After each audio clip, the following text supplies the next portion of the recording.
کله چې عیسی دعا وکړه نو هغه د خپلو شاګردانو سره د ښار نه ووت او د قدرون د درې بلې خوا ته لاړ. هلته یو باغ و چې عیسی او شاګردان یې ورننوتل. یهودا خاین ته هغه ځای معلوم و چې عیسی او شاګردان به یې اکثره وختونه په هغه ځای کې سره راټولېدل. یهودا یوه ډله رومي عسکر او د خدای د کور ساتونکي چې د مشرانو کاهنانو او فریسیانو لخوا رالیږل شوي وو د ځان سره واخیستل او باغ ته ورغلل. د هغوی سره لاټینونه او څراغونه وو او په وسلو باندې سمبال وو. که څه هم عیسی په دې پوهېده چې څه به ورته پیښیږي خو بیا هم مخکې ورغی او د هغوی نه یې پوښتنه وکړه تاسو څوک لټوئ؟ هغوی ځواب ورکړ ناصري عیسی. عیسی وویل هماغه زه یم. او یهودا خاین هم هلته د هغوی سره ولاړو.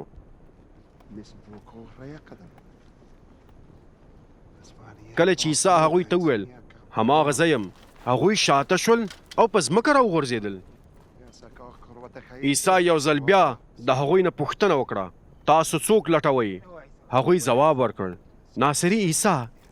عیسی وویل ما تاسو ته وویل چې هماغه زه یم. که تاسو ما لټوئ نو دا نور پرېږدئ چې لاړ شي. هغه دا وویل تر څو هغه څه چې هغه ویلي وو هغه رښتیا شي. ای پلاره تا چې څوک ما ته راسپارلي وو چې پام ور باندې وکړم د هغو نه مې یو هم له لاسه نه دی ورکړی. بیا شمون پطرس چې توره ورسره وه هغه یې راوویستله او د لوی کاهن په نوکر یې چې ملخوس نومېده ګزار وکړ او د هغه ښي غوږ یې پرې کړ.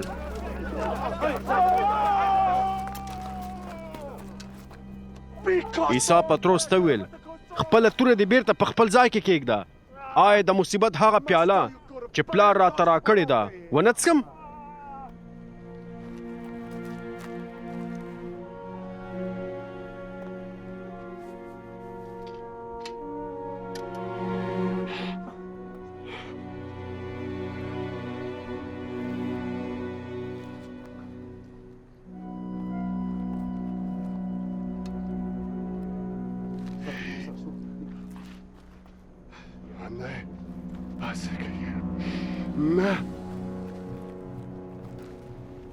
رومي عسکرو د خپل قومندان او د یهودي ساتونکو سره عیسی ونیو او کلک یې وتړلو. هغه یې لومړی حناس ته چې د قیافا خسر او په هغه کال کې لوی کاهن و بوته.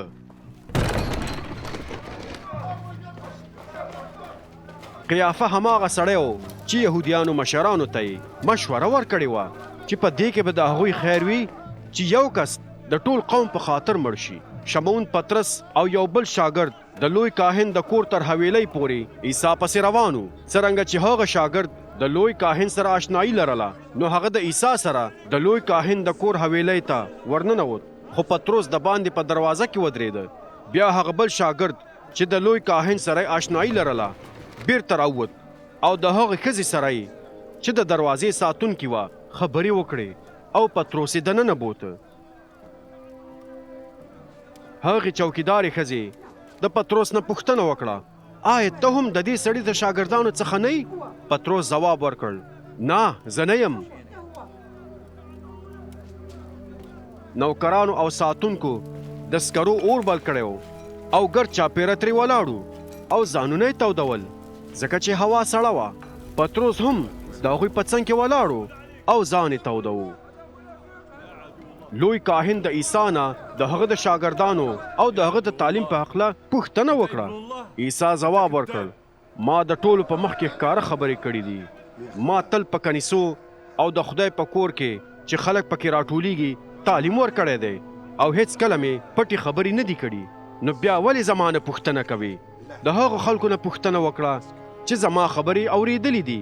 هغوی پوهیږي چې ما څه ویلي دي.